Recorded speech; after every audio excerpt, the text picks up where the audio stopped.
નમસ્કાર મિત્રો, સ્વાગત છે આપનું નાની સ્ક્રીનમાં મોટા સમાચારની દુનિયામાં એટલે કે તાતની વાત યુટ્યુબ ચેનલમાં। મિત્રો, આ ચેનલમાં તમને મળશે આજના મુખ્ય સમાચાર, ગુજરાતની તમામ મહત્વપૂર્ણ ઘટનાઓ, રાજકારણ, ક્રાઇમ, સરકારી નિર્ણયો, બિઝનેસ અપડેટ્સ અને સામાજિક મુદ્દાઓ પર સંતુલિત અને સ્પષ્ટ અને સીધી વાત। મિત્રો, મારો એક જ મકસદ છે કે તમને ખોટી અપેક્ષાઓ વિના, ખોટી અપીલ વિના માત્ર સાચી માહિતી આપવી। જો તમારે ગુજરાતની પળે પળના સમાચાર જાણવા હોય તો આ ચેનલને સબસ્ક્રાઇબ કરો, બેલ આઇકન ઓન કરો, લાઈક કરો અને તાતની વાત યુટ્યુબ ચેનલ સાથે જોડાઈ જાઓ। આવો શરૂ કરીએ આજની વાત। તો મિત્રો, વાત કરીએ આજની સૌથી પહેલી આગાહીને લઈને। તો મિત્રો, 13 ઓગસ્ટ સુધી વરસાદની આગાહી। મિત્રો, ગુજરાતમાં ચોમાસાની સિઝન વચ્ચે વરસાદને લઈને હવામાન નિષ્ણાંત અંબાલાલ પટેલે આગામી દિવસો માટે લાંબા ગાળાનું અનુમાન વ્યક્ત કર્યું છે અને તેમના જણાવ્યા અનુસાર આજથી રાજ્યના અનેક વિસ્તારોમાં વરસાદી ગતિવિધિ વધવાની શક્યતા છે અને ખાસ કરીને ઉત્તર ગુજરાત તથા મધ્ય ગુજરાતના કેટલાક વિસ્તારોમાં વરસાદ જોવા મળી શકે છે।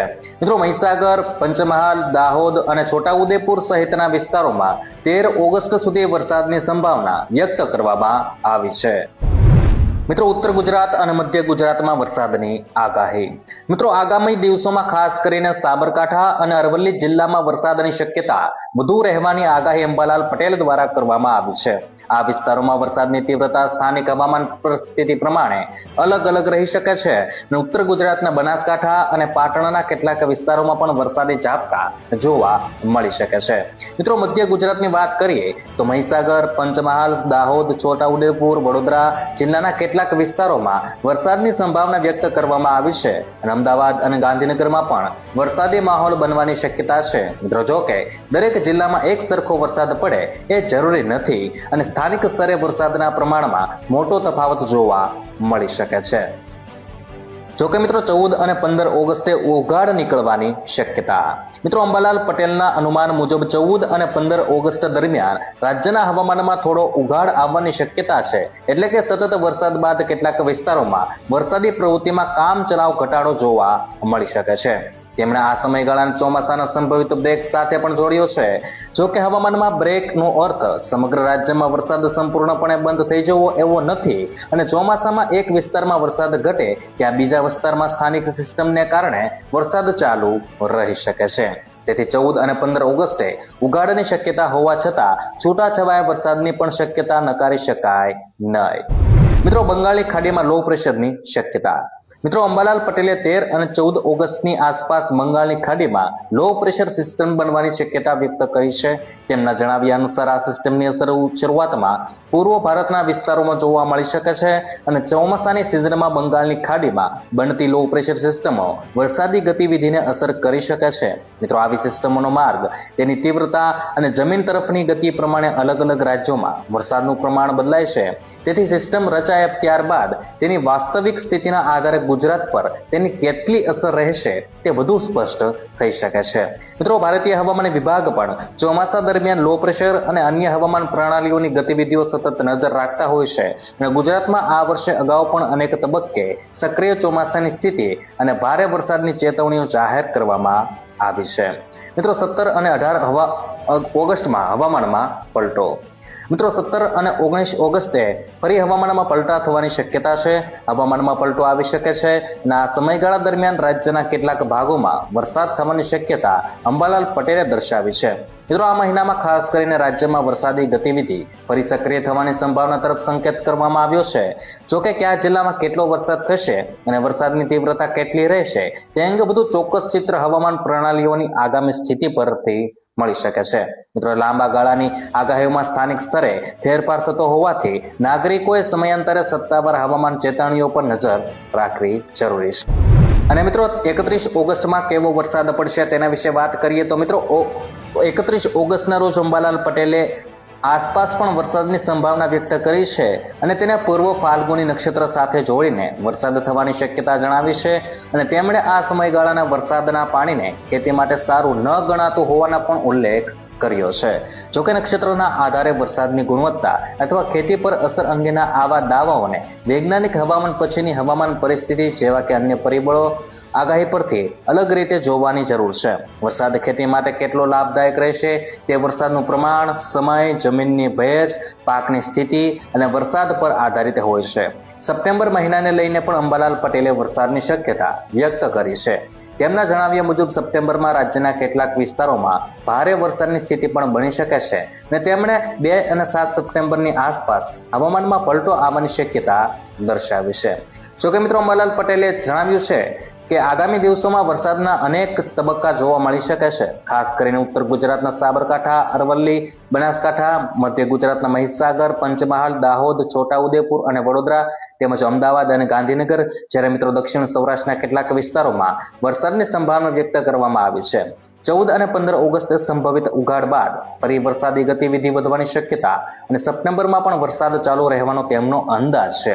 અને જોકે અંબાલાલ પટેલનું લાંબા ગાળાનું અનુમાન છે, તેથી ચોક્કસ દિવસ અને જિલ્લામાં વરસાદની તીવ્રતા માટે હવામાન વિભાગની તાજી ચેતવણીને જ અંતિમ આધાર માનવી જરૂરી રહેશે.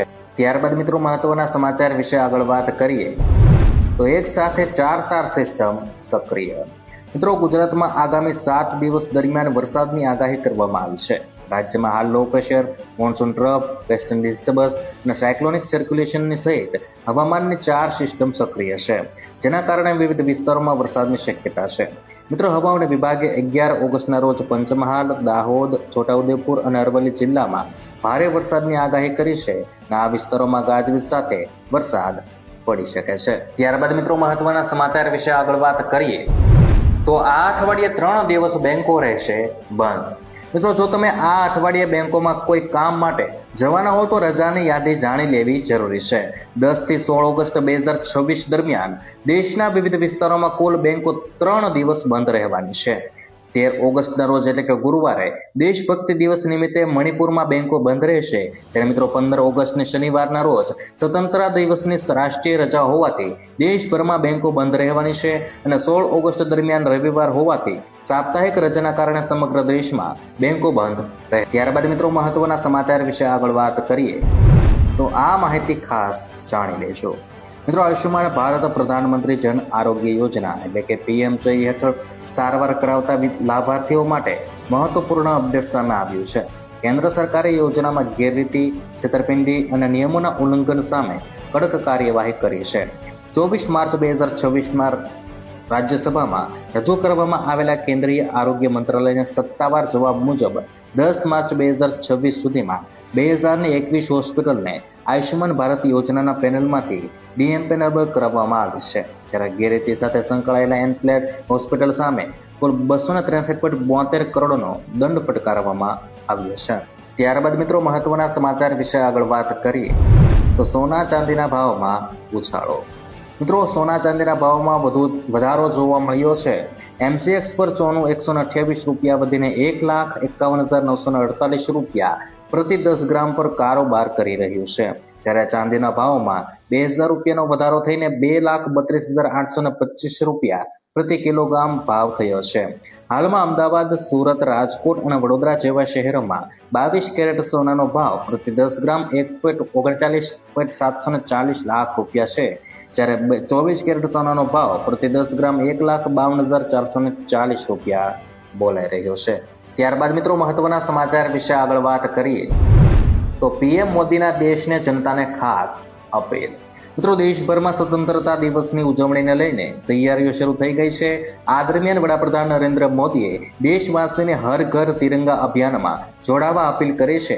PM મોદીએ દરેક નાગરિકોને પોતાના ઘર પર તિરંગો ફરકાવીને દેશભક્તિની ભાવના વ્યક્ત કરવા અને આ અભિયાનને જન આંદોલન બનાવવા આહવાન કર્યું છે. તિરંગાનું મહત્વ સમજાવતા PM મોદીએ દેશની જનતાને ઘર ઘર તિરંગા અભિયાનમાં જોડાવા ખાસ આહવાન કર્યું છે. ત્યારબાદ મિત્રો મહત્વના સમાચાર વિશે આગળ વાત કરીએ તો હવે વિદ્યાર્થીઓને દર મહિને મળશે 600 રૂપિયા. મિત્રો યુપીની કાઉન્સિલ પ્રાથમિક, ઉચ્ચતર પ્રાથમિક અને સંયુક્ત શાળાઓમાં અભ્યાસ કરતા વિકલાંગ વિદ્યાર્થીઓને એસ્કોર્ટ ભથ્થું આપવામાં આવશે. ગંભીર રીતે બહુ વિકલાંગતાવાળા બાળકોને અપડાઉનમાં આવતી મુશ્કેલીઓને જોતા આ સહાય આપવામાં આવી રહી છે. આ યોજના હેઠળ 14,152 વિદ્યાર્થીઓને 10 મહિના સુધી દર મહિને 600 રૂપિયા મળશે, જે માટે પ્રોજેક્ટ એડવાઇઝરી બોર્ડે 8.49 કરોડ જાહેર કર્યા છે. ત્યાર પછી મિત્રો આજના મુખ્ય સમાચાર પર એક નજર કરીએ તો લગ્ન કરનારને સરકાર આપશે 5 લાખ રૂપિયા. મિત્રો જાતિ આધારિત ભેદભાવ ઘટાડવા માટે સરકાર આંતરજાતીય લગ્ન કરનાર યુગલોને નાણાકીય સહાય આપે છે. વિવિધ સરકારી યોજનાઓ હેઠળ રાજ્ય પ્રમાણે 50,000 થી લઈને 5 લાખ રૂપિયા સુધીની સહાય મળી શકે છે. અને આ લાભ માટે સામાન્ય રીતે એક જીવનસાથી અનુસૂચિત જાતિ એટલે કે એસસી અને બીજો બિન એસસી વર્ગનો હોવો જરૂરી છે. બંનેનું આ પ્રથમ લગ્ન હોવું જોઈએ અને યોજનાનો લાભ મેળવવા માટે લગ્નનું કાયદેસર નોંધણી કરાવવી ફરજિયાત છે.